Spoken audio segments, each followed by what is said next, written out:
Prakasadong road project sa barangay Kamagsaan, Kapalonga, Camarines Norte, pigrereklamo na kan barangay. DPWH, pigsyerto na lalapigutan na ang nasambitan ng proyekto, tanganing matapos na antes antig uran. Uyan report ni Rosie Nieva.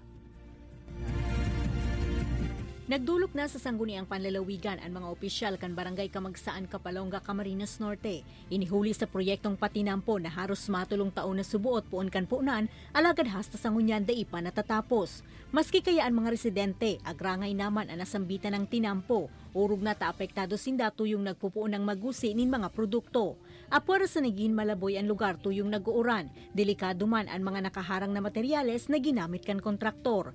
Iniwan lang nila yung halos 150 meters na lang, ay puro putikan pa, iniwanan doon, at saka mahirap daanan.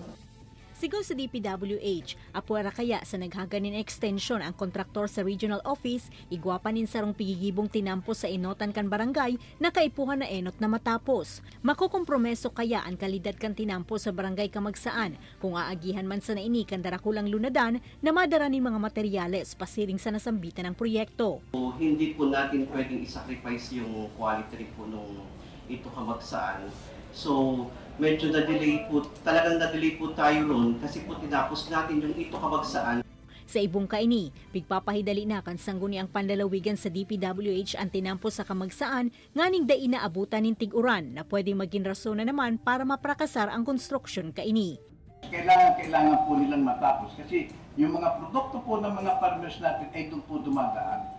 Nagpromesa man subuot ang DPWH na ipapahidali na ninda sa kontraktor ang nasambitan ng prakasadong proyekto. Ini si Rosie Nieva, Balitang Bicolandia.